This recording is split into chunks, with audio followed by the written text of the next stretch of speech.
Bonjour à tous, merci de nous suivre sur votre chaîne. Vous êtes sur la première chaîne YouTube à travers les mondes Télé Tchangou. Émission Oyo et Kolekapé na télévision Délivrance. Lelo na émission Nabiso Entretien Toyambi, pasteur, apôtre, homme de l'église, pasteur Walo Mutsenga Malachi, Ouazali, pasteur responsable, il y a ministère de délivrance péniel, naie, tokolobela penza, mingi makambo, il y a Bible, mais tokolobela mboka, parce que boyebi que, à quoi concilier Bible na mboka, na katiwana, Ouazali Monsali Nanzambe, toko banda penza na moi présentation, mon cœur, comme ça, biso, ministère, ne banda lo lengeni, ni poboye, ba moi, mon cœur, y azali nani. Et puis à côté de sa lecture il y a situation oyo mboka na biso zali ko vivre ndenge nini azali komona ndenge makambo zali ko tambola mboka na biso le 30 juin il y a année oyo tozoko kisa 61 ans d'indépendance toyoka kabalo ba historien batangisa biso ezali mboka moko potentiellement riche mais population nango bazali pauvre. Pourquoi paradoxe wana et le nini il faut ba dirigeant na biso to sala pour que mboka na biso ekende liboso toko solango na invité na biso lelo rôle ya église na développement ya mboka eza nini bato mingi ba kritikaka ba pasteur balobi que bango mutu bazokomisa population pauvre nde moboko penza ya masolo na biso toko sola na apôtre Walo Mutsenga Malachi Ouazali pasteur responsable et un ministère de délivrance péniel. Pasteur Mbote. Mbote ma sœur, Mbote na bande konyo soyo bazolanda biso à travers le monde, que le Seigneur vous bénisse. Bienvenue na émission na biso eza honneur mingi au pesi biso penza tant na yo malgré ba multiples occupations. Vraiment c'est notre devoir ya ko pesa moi moke pona makambo nyonso ezolobela mboka oyebi kozala chrétien eza likambo ya choix ntango moto akoli akoki kopona kokoma chrétien to kokoma musulman to kokoma nani mais kozala congolais ezodépendre na choix na yo te c'est la décision divine. Alors donc to ponaka pona kokoma chrétien mais to ponaka te pona kokoma na nationalité oyo botaminanga. Donc c'est pour vous dire que nous ne pouvons pas négliger mboka na biso. C'est notre devoir de parler aussi pour le pays. Alors bandeko barota la biso mokili mobimba bayeba pasteur Walo Mutsenga Malachi bayebi que l'homme des turbos oyebanaki makasi na makambo wana ba prière ya ba turbo. Alors bandeko bayeba ona mokuse pasteur Walo abanda ministère ne quand nde tia komi lelo toza émerveillé tomoni église et vandi malamu vraiment soko koyebisa bandeko en quelques minutes. Merci beaucoup. Ane monto koyebisa bandeko que tobotami na Kinshasa na avenue Yassa numéro 87 entre Asosa Birmanie na commune Bumbu né grandi à Bumbu.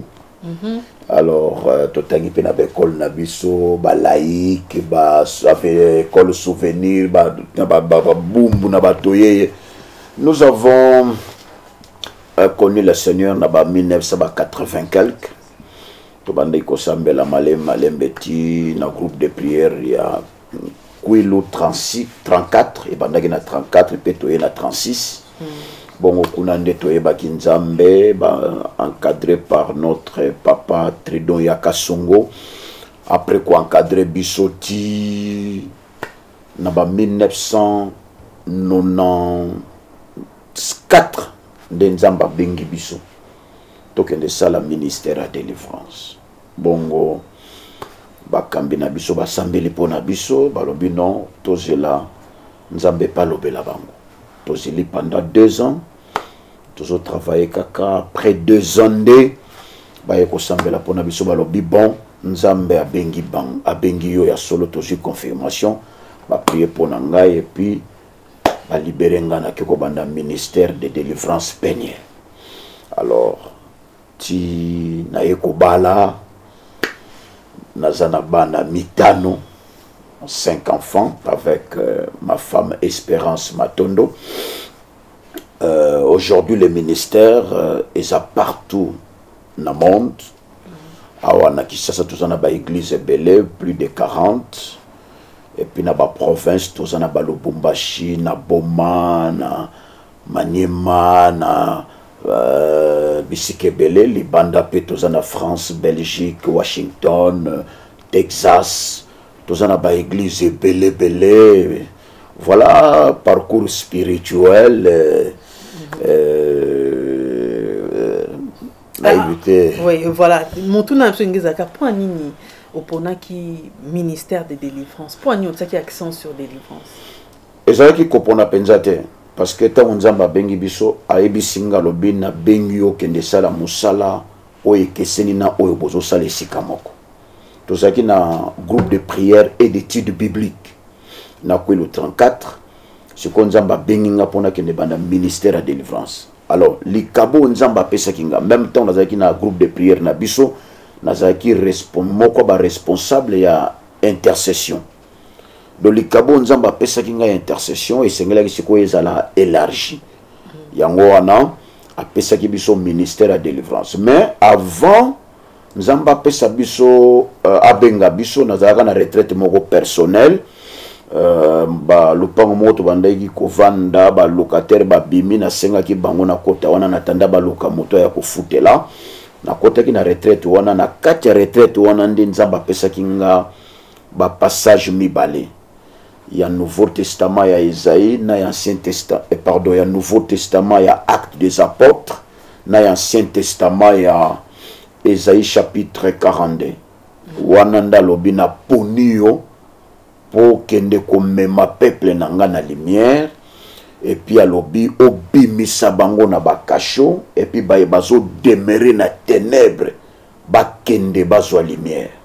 Alors c'est là que j'ai compris que Dieu m'appelait dans ce ministère de délivrance et nde banda bambula wana tilelo toza ko est vrai et nous voyons aussi la main de Dieu dans ces domaines. Alors très bien, lelo tolobela essentiellement ce tokoloba mboka aux congolais balobara que ce que vous s'occuper na politique occupé yo tolingi na tozwa lecture na yo par rapport à situation générale ya mboka na biso Congo yo zo mona ndenge nini. Merci beaucoup pour cette bonne question. La situation générale ya mboka na biso même au Tuni, moi, à 9 ans, à opérer réponse que, en général, il y a un ça ne va pas. En général, il y a un ça ne va pas. Vous savez, il y a deux choses. Vivre et exister. C'est comme si les Congolais, tous exister, mais tous vivre. Okoyi ko exister mais ozo participer na makambo nyonso ya malamu te oyo koyi ko faciliter vie kende liboso. Tu peux exister comme rideau, comme carreau, comme mur. Mais il yeba bien que batona ba jouaka biloko wana tangi jouaka ta muso rôle moko. Mais ko vivre quand on parle de la vie avec V majuscule au Congo et ça pensate. Et ça pensate, il y a un ça ne va pas. Constance Selonga, nous avons une crise généralisée. Une crise généralisée et kangi ba domaine presque nyos. Donc voilà, oyonga na sali comme constant, il y a makambo. Ce que zayi ko tambola to koloba ah ezo tambola. Mais ndeki tozomona penza kobosa na te ba pasteur bazape parmi bato bayambaka bato. To yambaka bato bayaka au monde apenda que ba jour nanga ya koyamba bato, on s'est préparé spirituellement, au jeûner même obina kolia te po bato bakoya koluka nzambe nzamba mimonisa. Mais vous remarquez que ce qu'on y a mis 20 personnes, 17 personnes baillées pour n'a pas besoin social. Et comment Hermoko Sokoza na mbongo te moyo yambate o moyo yamba batu ça depuis que majorité batu bakoya ko yibiso to sali 3 jours to zazo ngata vera loso. Nga mona ba benga ina classe pour na minerval. Nga donc on se retrouver na ba besoin moko penda que le quoi ministre social. Alors que tu es le ministre spirituel. Il y a des fois venus vendre bi ah na jena yika po batu ba ya ko senga. Pour mouta sengo faut gêner. Non. Au sein de préparation spirituelle. Donc, les pasteurs baza parmi bateau pe bazo ça la constant. Il y a comme on a que il y a un ça ne va pas mboke zotambo la penza ndenge sengelité. Alors, yango memi biso na motuna oyo ya kotuna pona nini ezotambo la malamu te tango balobaka tozali mboka moko potentiellement riche, mais population exotique à la pauvre, 61 ans d'indépendance, mbokango tozongaka asima. Est-ce que l'indépendance en motoba wana ezaki na tina tozongo avant? Merci, c'est une bonne question. Pour nani mboka ezotambola malamu te, mais tant que la indépendance, d'abord en un mot, les cambo indépendance, ba point de vue ezalaka différentes parce que le barato soit qui en haut avant, le barato soit qui en haut après. Mais moi je pense que pour nous repérer ça une bonne réponse, il faut total la banda to soit qui indépendance style lo to komi wapi. C'est comme si banda to soit qui indépendance to vivre des choses. On parle indépendance, il y a les bosso to détruire kaka mwandambo ba belge ba tongela rabiso. Tout ça continue comme baby sango. Deuxièmement, je parle selon moi. Tout ce qui est indépendance européen, c'est comme si tu as un problème d'indépendance na bande ronabiso africain. Oui. Parce que tant que tiki kolobela ba européen, ba belge, maintenant on parle de rwandais, ba ougandais, hein, ba pays africain. Donc, je comprends. C'est comme si... Donc, colonisation, et zongi entre les Africains, tout le monde est européen, maintenant, tout le côté est africain. Parce que, comme ça, il solo ya makambo ya ba Rwandais, ngana botami na Syrie ya président Mobutu, na yoka masolo wana, ti akufi, ba président mingi baleki masolo wana, ba président Laurent Désiré Kabila, président Raïs. Aujourd'hui, nous avons le président Tshisekedi, même les solos. Donc, Ataba Belge, Koutou, Masolo Nabango et Beta Maga, mais ici là. Mais il y a des pays, des voisins, et comment la respiration, on parle de voisins là à tout moment, et le président Bazoya, Bazo Kendi, toujours ça la peine à solution. Donc, je ne peux pas parler de l'indépendance pendant qu'il y a des pays qui indisposent le fonctionnement de notre pays, plus que même le Belge. Les Belges, qui bomate le cola autosomonalelo. Donc, on a la première réponse, indépendance, colonisation longue na ba européen et comme na bande ronabiso africain. Alors, koloba pour nani mboke zo kende malamu te. Ngala zana ba point de vue nanga peut-être cause différente na ya yo, mais supporter quand même na pesa oyo ngana mona parce que na auto biso na botami na ba 1960 quelques tilelo donc naza congolais, j'ai plus de 50 ans na mboka oyo. Na seli moi constant ya kopesa ba raison pour nani mboke zo tambola malamu te. Première raison pour nangezali ba dirigeant banda na botama ti lelo nazomona ke ba dirigeant babanga ka ba diriger te.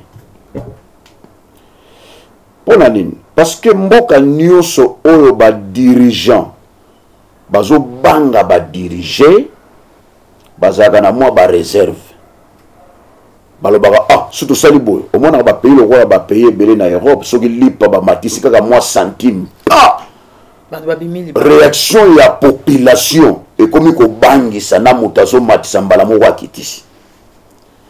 Alors ceux qui ba dirigeant bazo banga ba diriger bakoki ko manipuler bakoki ko sala nyonso ba yebiga ke basala ka biso loko te wana raison à liboso parce que ceux ba dirigeant mingi koleka ba homme politique ba bangaka biso ba population nde to koma tozana makambo to omona te yeba bien que to vanda na mboka oyo bato bazo fêter ba nouvelle tozana ba relation à niveau international ba kati biso communication to vanda penda ko nouvelle leki baninga ba komeli bino bokomona te bino pe moye bokomela bango ezate anormal ezana ngo normal biloko musu ba dirigeant ya mboka oyo basalaka population lokola bayebi ke population tobangaka na biso bango te donc moye makambo ebele bongeza te wana raison ya liboso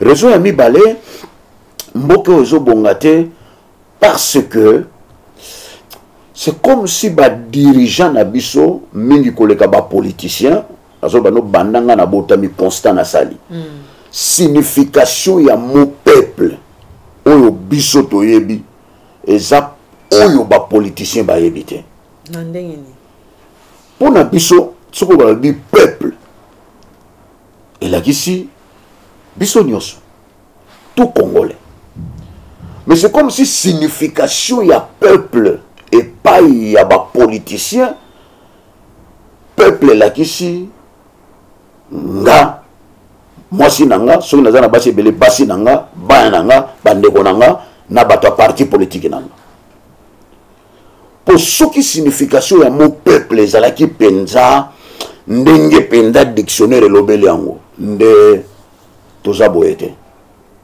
Là vous faites allusion à tribalisme.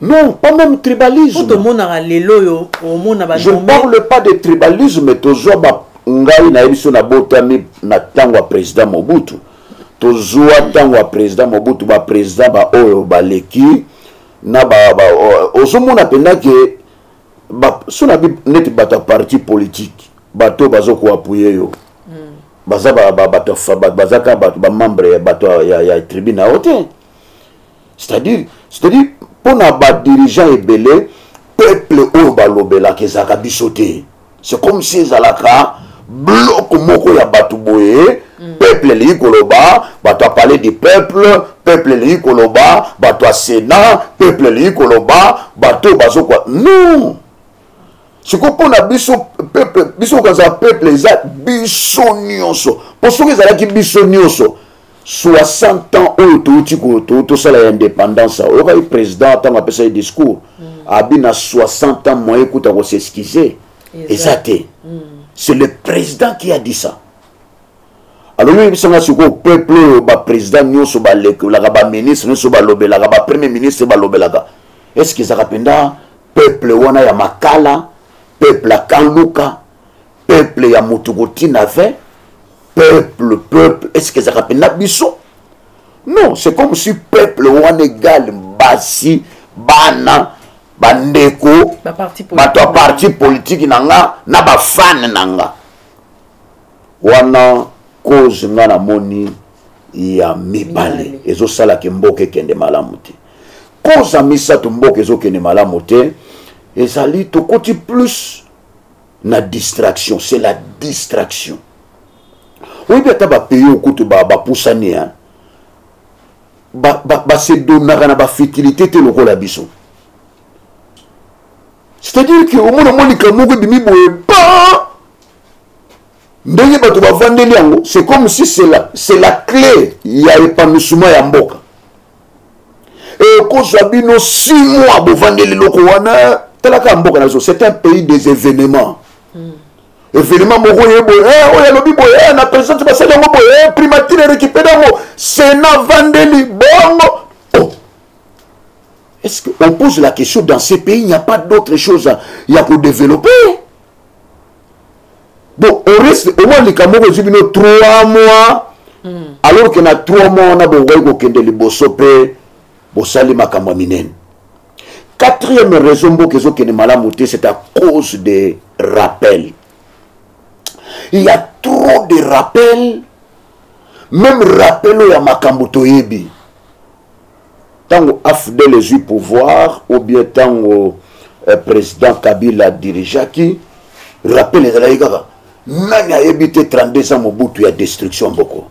Nani ayebi te 32 ans Mobutu ya destruction mboko. Si tu as le pouvoir, il y a le président Tshisekedi. Entourage du président, langage, nana yébité 18 ans, il y a président Kabila destruction. Nana yébité 18 ans. Tu vas faire le président à 5 ans, à 10 ans. Nana yébité 10 ans, il y a président Tshisekedi, il y a destruction. Et puis, la phrase, on a nana yébité. Et si tu y es bas, est-ce qu'on peut voter quelqu'un pour que la personne puisse vous rappeler manquement à mon tour précédent? Non. Je vous parle de mes raisons à moi. Je réfléchis en tant qu'un homme, en tant que Congolais, na Vandakawa, na Botamiawa, na Baleliawa, Mbokananga. Donc, c'est comme si, pour tout le monde qui a travaillé avec le président Kabila, bazo rappelé biso 32 ans ya Mobutu. Papa 18 ans on a pas totali boy. Ah makambo bele salamité. Bandeko siko tous à pouvoir avec un nouveau président. Entourage du président bazo rappelé biso 18 ans et Joseph Kabila. Il y a Joseph Kabila. Papa siko na moment kutu tout se concentrer, tout travailler, il y a trop de rappels. Ce que le président Tshisekedi a signé ici, nous rappelons que nous avons président Tshisekedi. Et si tu yebi, tu votaka pour Moutou 1 à corriger, oyo à précédent, tu votaka pour rappeler la rabiso, oyo l'équipe, pour toujours rappeler à 32 ans, toujours rappel à 18 ans. Donc, ce qu'on rappelle à combien?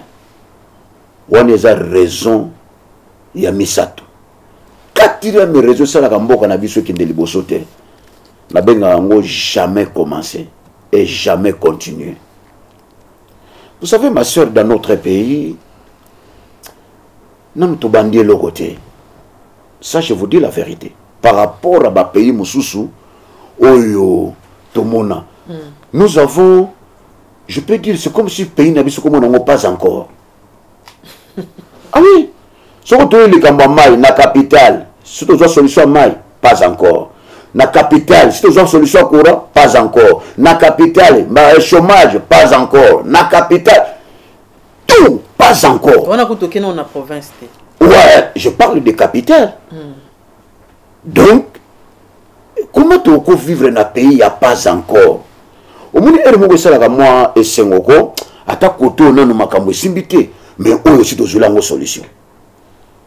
Ils sont motivés, ils ont fait sa courage, il y a que non, te, le kola oye bonga, oye et robonga. Mais eux, ils n'ont jamais commencé. Toi, les locaux, mon côté, à côté, qu'on a ton paiement. Non. Et quand le président a parlé de discours et indépendance, ça a dit 60 ans. Moi, écoute, à s'excuser, 60 ans, c'est beaucoup. Imagine-toi, ma soeur, Mouta, 60 ans, on a dû solution et écolo à foufouter. Na âge ni sikoyo, Olobelaye a se préparé pour une bonne vie. Pour qu'il na retraite. Oh, vie seulement à 3 parties. Première partie de 0 à 20 quelques. Et ça va tout côté na vie. Babandi vie.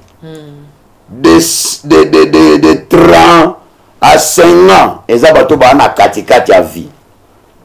De 5 ans mata. Et ça va tout bima. Mouta 60 ans, ça déjà une liste à bima na vie. Au bien espoir. Pour toi, na bateau. Au moins, il tombe dans le procès à Makambo ya 100 jours. Tala Libanais wana ajazana. Babelazana ba 80 quelques. Joa tata ya Congolais ya 80 quelques kende talaye. Otaleka mo bimbane boyo moni malheur. mais étranger wana il y a 80 quelques azwa ba millions ya Congo. Ça fait mal. Moi je veux simplement vous dire que jamais commencé. Et ça ne peut pas se sœur ce qui n'a pays. Au début verset la Bible le bien na Ésaïe chapitre 1 verset 19. Si vous avez la bonne volonté, vous mangerez le meilleur du pays. La bonne volonté. Biso bonne volonté ya kobanda ezalakate. Et ça la capacité pour nani ne pas mbatté soki to sanga ki yango hein. To koloba ke nzamba pia biso te to zangi to supporter. Mais nzamba pia biso abondance moko oyo bato belé bazo convoiter bazo lula mais toujours profiter nangote. Ça fait mal. Quatrième raison pour aussi ça, la question cinquième, pour la nini mboka c'est la manque de la honte. Excusez ma raison nanga eza personnel. Eza ko zanga soni. Obi na bomoto soki mutaza sona sonité. C'est kaza sona personnalité. Bato ebele tozwaki na bango indépendance à peu près période moko. Ba voisin na biso. Capitale à Rwanda, Kigali, ba proclamé qu'il y a 2 ans ou 3 ans passés. Capitale la plus propre ya Afrique. Biso oza ba voisin to kangama. Nouvelle wane le kabiso ka aboitile le tovanda. Comment tokoyi komona ba voisin ba Éthiopien bazayi koya ko senga wa to za komona bango na ba balabala komona bango susu baza soute keta na mboka na bango tango ba ninga bazo mata baza ko s'organiser pour l'épanouissement biso to tikali jamais commencer et to zape tranquille et ça ko sila soni non donc nous kuta lelo député, azo sepelabo bengue honorable. Tu es honoré dans quel pays? Au moins l'ambassadeur des États-Unis, à cause de tout Mickey, à cause de la Moukousse, Mouké, Boleke na Mimbinga, à taille qui retard, soka komi, Bogoloke les places, Yali Bosso. Et non pour l'équipe de Sogi na Nini, mais pour azo représenter Mboka Nini. Puisque tu es bengo député, ministre, sénateur, il faut me tourner, je représente quel pays? Excellence. Excellent de quel pays? Nous devons, il faut toujours faire un mot soni. Ou bien tu as soni. Tu as bon samboka. Et majorité ya ba dirigeant ya mboka na biso ba kenda ka ba moni ndenge ba ninga bazo sala. To zoni yawa, to sala ndenge to salaka. Non, c'est anormal. Donc, ce qui bat tout sili soni, baninga bazo mata, baninga bazo progresser, bino botika na bino ka ndenge lo kwa si bo sala bo paiement, nzoka na bo bandité. Alors, soni za sous-sauté, c'est que anormal est comme normal. Alors, pasteur Walo, na nyonso tangi, na yo kité o ba politicien balobara mingi mboka na biso so peza boye. Eza d'une illégitimité à bateau bakambara biso pour peuple tende muta ponaka bango pour maponami bateau peuple aponaka bango te mba dirigeaka. Bon au sengi ba réseau oyo mutira mutakoyi ko pesa mais bateau balobi bongo soki bazana ba preuve na bango bazana ndenge ba mo ilaka bazana raison.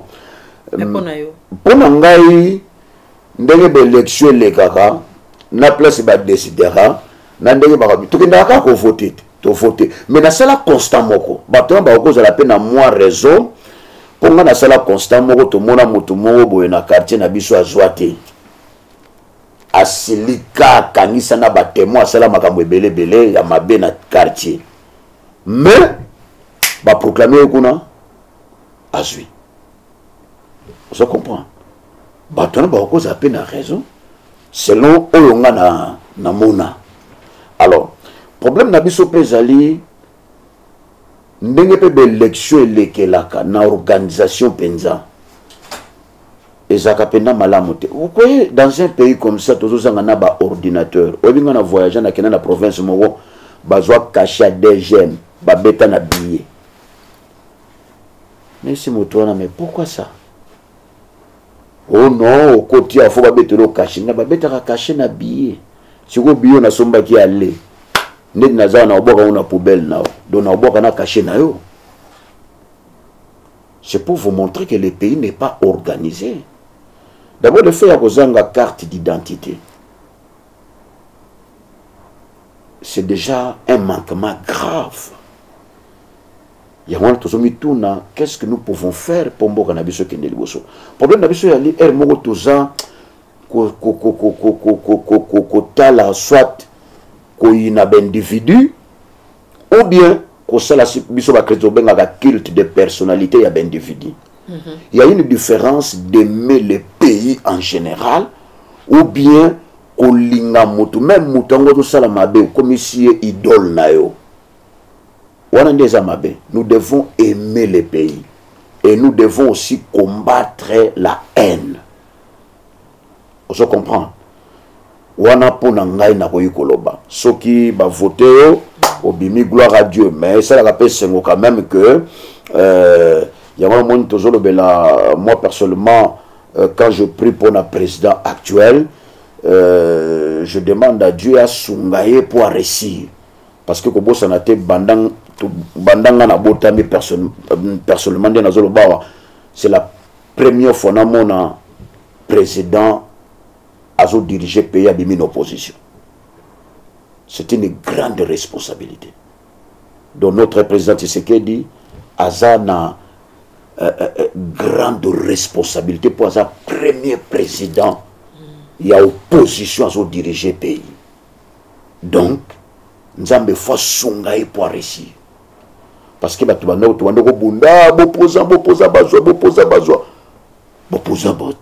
pouvoir. Si vous avez un pouvoir, vous avez diriger l'autre, vous avez opposition, vous diriger l'autre. Et vous avez une déception pour la population. C'est pourquoi nous prions que le Seigneur a songa, a fungo la porte pour que déception en et salamate. Alors, tant que Zapenda n'a bisoté, émission d'argument tellement que pasteur Motuna Moussouezali, rôle si l'église. Tout l'église Moussouté, pas parce que l'église Moussouté, tout le monde a l'église catholique, tout le monde a une déclaration récemment, pour une déclaration, église de réveil, rôle nango pour le développement mboka. Ezakana wapi?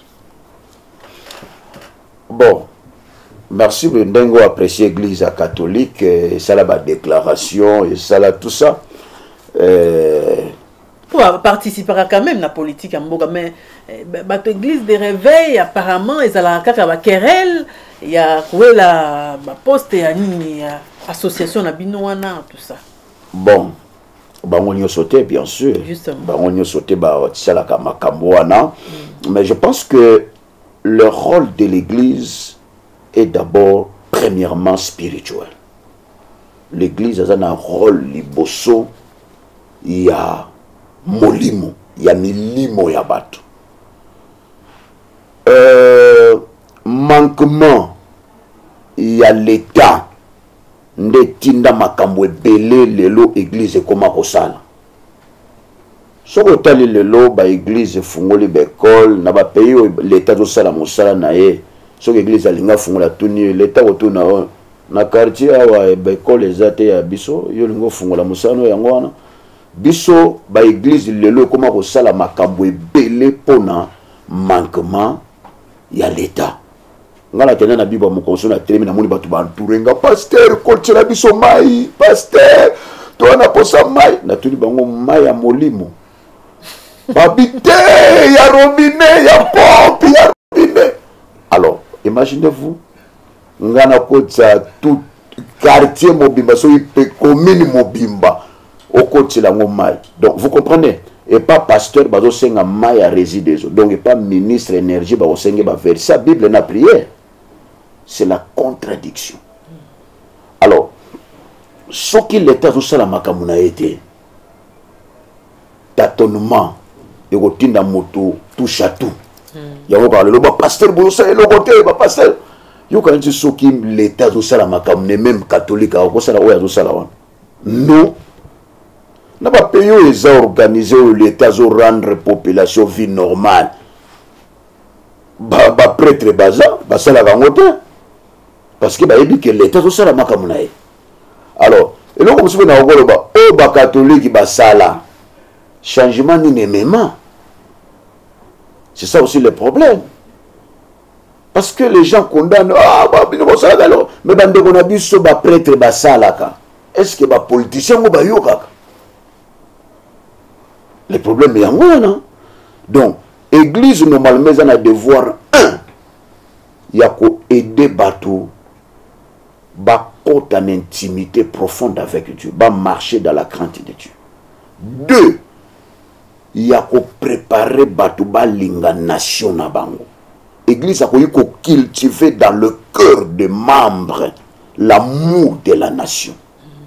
Bolingo pona mboka, soko lingi mboka. Okoyibate soko lingi mboka ngala teyali de ma séminaire mo na bina bandako bandimi ebele biloko akoyibe gangaka TV peno taribo ozo sala zo changer na pays ozo changer chaîne TV zoloba soko yiba ngati mbe na zawate na za résultat ba salaire ba tebele oza muyibi kene. Nous avons prêché pour combattre les vols. C'est le rôle de l'église. Mais bino pe boyebi place ba politicien ou ba kenda ko kota l'église ba sambela ka bazanga kate bazalaka, mais église on a pe foye bisaka bango vérité que okoyi ko bonga na mutoki ya muninga te pour mingi ba accusaka mingi bino ba pasteur ya église de réveil que bo bino nde mutu boza responsable de pauvreté ya population.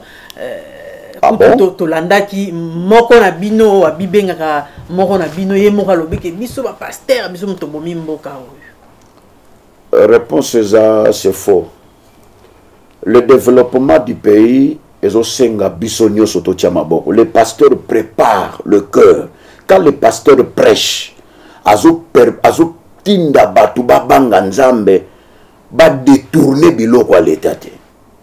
Ozomon. Mais pour mbongo na budget à l'état va développer mboka pasteur ce moni pasteur a dit que biso ba pasteur to bomi mboka. Non, d'abord il faut ba pasteur ba tika ko engager baninga. Au moins la pasteur a saisi lisumu na yazo le kana tevo to bongwana to changer. Oh, you sais que lisumu no yo mogo bon na confession to yo ko tout blananga.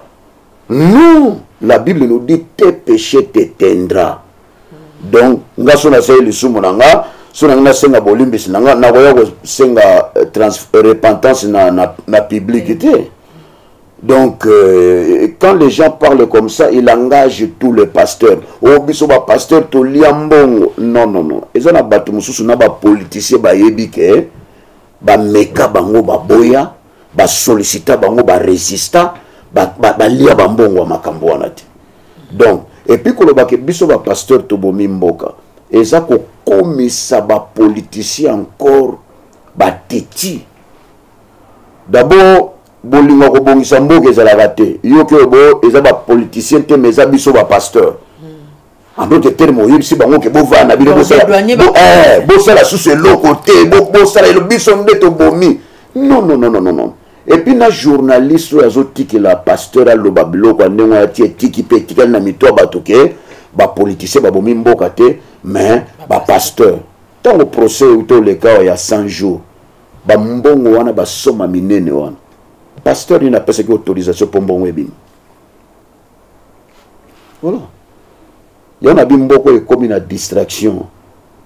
Donc tellement toujours na tozangi ba solution au ko benga ta kwado yo chambre na we bomi mboka obengi menuisier yo mabaya na we bomi mboko yo allez mokoso bengi boulanger mapa na yo zo donc touche à tout parce que toujours tâtonner même mutu soko tourner c'est ba passer ba batali bom tout na me ba batali boso ba boma mboka ba décider kana développement na domaine ni. D'abord le pasteur c'est l'homme de l'église. Et utiliser un pasteur dans le domaine politique, c'est traiter un faux problème. Ça, je vous dis la vérité. C'est traiter un faux problème. Et puis, politicien, à revendre à l'obino, non, innocent, pasteur, est-ce que c'est le pasteur qui va prier pour que Banzela est tongama? Ce n'est pas par la prière. Bakongoli bakanza tovana kama komsubu ya boy. Oh boya. Boke na gambela développement zawana mutanda ke zo développement ya balabala na bango. Et donc biso kansaka yango wana. Mais balobara ke peuple congolais sambela makasi et cause à la même sous premier pays en Afrique ou bien dans monde ba sambela mingi. Mais makambo zo marché. Est-ce que nzamba yo karabiso te to masumunde le kindeti na Sodome et Gomorrhe? Ma soeur, c'est faux. Nzamba yo kakabiso soki nzamba yo kakabiso te soka linga kabiso te alinga pia biso richesse te koleka Amérique koleka Europe koleka Australie koleka Asie alinga pia biso richesse wana te. Dieu nous aime apesi biso richesse belle malgré bayi bakango ti lelo et si la kate. Deuxièmement ba pays basambela ka koleka biso baza mais baza na ba politiciens o bazo bongisa mboka. L'église des États-Unis na Congo est États-Unis ba église église chrétienne na Congo est na Corée ba église na Corée na Congo est mais qui n'était là ba pays na bango. Le problème c'est pas na biso, Dieu nous a donné un beau pays avec de mauvais politiciens. C'est la réponse. Toke ne boss toke ne doit yango wana vrai problème yango nzamba pia biso mboka ya bien mais na ba politicien ya malamu te. Pour so zaki na politicien ça n'a rien à voir na France batu basambela kabaza na Amérique batu basambela kabaza na biso les États-Unis l'église musu basambela ka dimanche na stade basala ka ba kilt 3-4 église ya pasteur Joël. Les Américains wana basambela na stade qui n'était là kuna batu basambela makasi koleka même na Congo mais tala États-Unis ça pauvre. Pourquoi baza premier pays? Parce que batu bazo travailler mutayebi ke ndenge na zawa. D'abord ba politicien ya libanda ba gardaka honneur na bango. Omonaka ministre ya Belgique tango bombe betaki tant kamata et pas a démissionné pour garder sa personnalité. Biso soki ministre a créé problème et bomi batubelo mona le même ministre qui sur la TV. Aye ko expliquer bino. Donc yana kutuba likambo soni na mboko toza na soni te moko tokolata soni. Batubele ba ndo démissionné. Moko tokolata soni. Mutakotala me pays kuna basali magité. Bazana biloko yo biso toza na ngote poni bakendaka liboso te même makamba Rwanda bato balobaka ke o ba américain batindaka ba rwandais baya kotia mobulu pona nini bakonzi na biso bakendaka te pa ba américain ba bi bon ole bokendaka na nzela na bango biso moko topiaka bino mais bato batika kokufa. C'est aussi la solution ou bien soki moyen ezate tosali guerre pays nino banda tubuta makaka négociation kobondela amani amani le gars vous amani amani sokola donc non et le monde peut voisin faut pas sentir que toza au moins en Angola bazo reflet bazo benga na ba congolais bazo sala ba mukolo Congo azoka desoabi na ozongi c'est la bino balapa mutura muta se respectable. Sur la Rwanda, non. Il faut traiter le vrai problème. Ce qui est le vrai problème est la guerre. Allons-y. Pasteur apôtre Walo Butsenga Malachi, pasteur il y a ministère de délivrance Peniel, bon sentir que li solo penza eza kitoko mingi mais tango nde et sali biso défaut ce qui pasteur ozwa to luka e penza pour tozongela pour makambo non esilité ba question est belé mais tango ezo sala biso défaut pasteur tozo sukisa pour tango ngonga ndeza ngonga na télévision vraiment mais repermettre tout rozonga gamba la sima to beta suli solo mboka pour vraiment et ko édifier bande ko belé message à souka parce que télé tchango après ça toujours message à sou après ça toujours invité na eli loba aux pasteurs c'est vrai autour langue que oyambaka ba congolais oyebi ndenge ba congolais bazali ko vivre message ni ko lancer na autorité ba kotala biso mokili mobimba po ba autorité balandaka télé tchango message ni ko lancer na ba homologue na yo ba pasteur message ni ko lancer na ba chrétien ba musulman ba congolais en général au ba kotala biso à travers télé tchango pe délivrance télévision. Merci beaucoup. Nano kutuna lobby makamnyo sote na moni to komina suka. Omoni tango zolo ba pona mboka. Olobaki ne bandela ke soko kipe politique te, politique o s'occuper na. Ozomoni. Même ce temps to za soko lingo bandika côté ya boy pan kureke. Do ato beti ngo kara koma wa yibiso ke yo ngobo sananga kupira zalaka. Donc, c'est impossible d'oublier les réalités de notre pays. Alors, conseil ngana ko yiko pesa d'abord na ba politicien mingi koleka na chef de l'état ce qui moyen zali ce qui kozala possible ba se concentrer atana makambo mibale tout ça la peine à souvenir que na série ya président Tshisekedi to tu solution ya mai na courant vous comprenez après ce qui ne comme soyez de qu'on n'a pas se concentrer na biloko boy to bandata kozwa ba solution c'est une proposition tout ça rappelle na ba souvenir ils ont été bouvant na président bambula nyuso boy atiki bino na problème nzala problème à courant problème à mai problème ya musala problème ya ba étude ya santé n'en parlons pas. Non, bah se concentrer tout y bagaki. Non, toujours qu'à solution na période à président na biloko. Tout tient déjà n'a passé. On te jamais commencé. Il faut tout bandaka. C'est une proposition na pesi na ba politicien. Na ba chrétien en général, n'en sabango que ce n'est pas par hasard que Dieu nous a donné ce pays. C'est dans sa volonté. Ne soyez pas découragés. Je vous demande de beaucoup prier pour notre nation. Et deuxièmement, il faut poser aussi la question, qu'est-ce que le pays attend de moi? Tout cela, kakate, nyonso basa et la kabiso. Non. Toyaka na pays yote comme assistant. Au Kanye Maboko, tu assistes les gens, comment bazo. Non. Le pays attend de toi quelque chose pour le développement. Alors je vous demande de prier, de cultiver l'amour pour la nation et puis de faire quelque chose pour le développement de notre pays. Parce que tant makambo sala mamutuna mutakangi maboko nyoso zoya et pas ya mutu batu moko. Biso l'église a combien de fois baye ko boka la biso batu bazana pas problème. Son biso ma soeur dans cette église nous avons sollicité intervenir na plus de 20 interventions ya opération ya batu. Tokota ba nyongo pour biso ya msuto za na bitilité ko tambulisa na caméra. Nous avons fait ça, nous avons combien des enfants au Bassisi université étaient difficilement. Il y a un so na makambo l'état koki kosala et qui te la pasteur.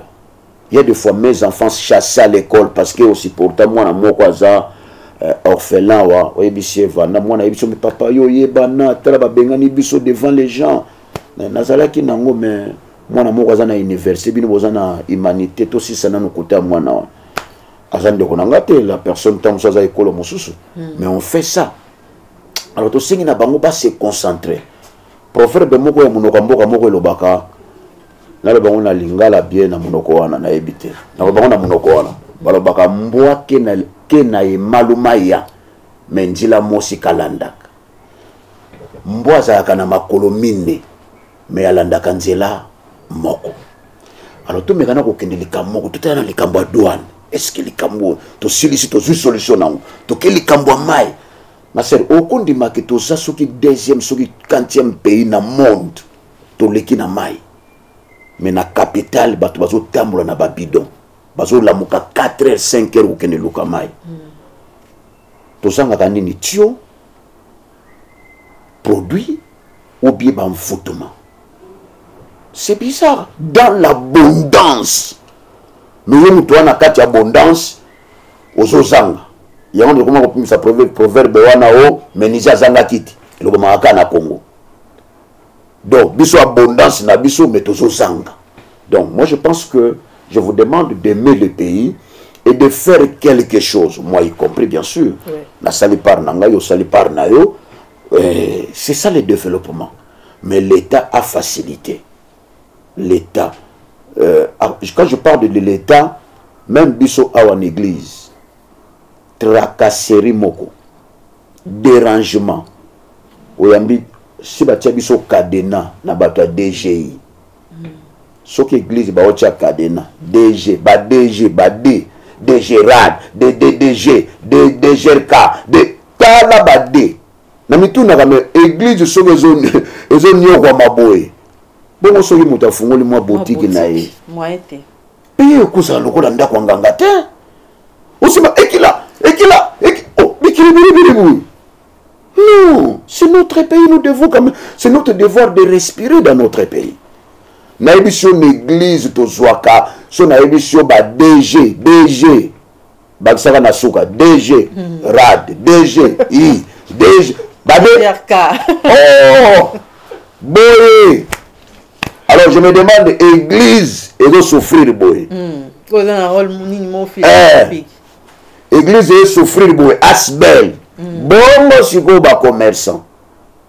Ya on batu balobaka, biloko e mataka cher pona entre kokota nango. So mutu bo bomi biloko na kokota ne pas okani la population. Pour aider à récupérer côté kona. Alors, total abamakambo, qu'est-ce que nous pouvons faire pour l'épanouissement de notre pays? Nous aimons notre pays, mais bandeko ba pesa biso pour ça ya ko vivre na pays na biso. Pour tous les pays mibalete. Il n'y a que le Congo, Oto Lingaka, Peto Batelaka. Et nous les pasteurs, conseil na opesa ba pasteur, tous les mbaté pour na kobondela. Mais bien hermé comme on a même une église au Tindi si to ko sambela pour na pays, oyo ki bato ba voué kiti. De ba baya ba sujet de aujourd'hui la vérité, moi j'aime la vérité. Ba baya sujet ya pays. Les gens prononcent ma phrase moro négative. Parce que, observez quand même.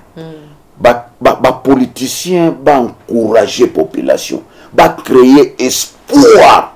Il y a vivre dans le Congo. Potentialité libanda. Qui ne travaillent ailleurs. C'est la crise où ils ont créé dans le cannabis.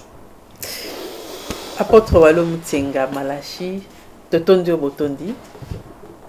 C'est moi, de Kotondo Botondi, dans de vos occasions de s'exprimer, parce que les gens pensent que les gens de la Bible, la Bible, mais c'est quand même une occasion de parler de mon pays et puis de montrer, de donner ma petite contribution pour l'épanouissement de notre pays. Merci Mingi, Apôtre Walo Mutenga Malachi, pasteur titulaire et ministère de délivrance Péniel Andimi, malgré l'occupation n'a pas accordé bisoton. En tout cas, merci Mingi na équipe technique, merci Mingi Bino Bandeko Botali Biso à travers le monde, na attention soutenue na Bino.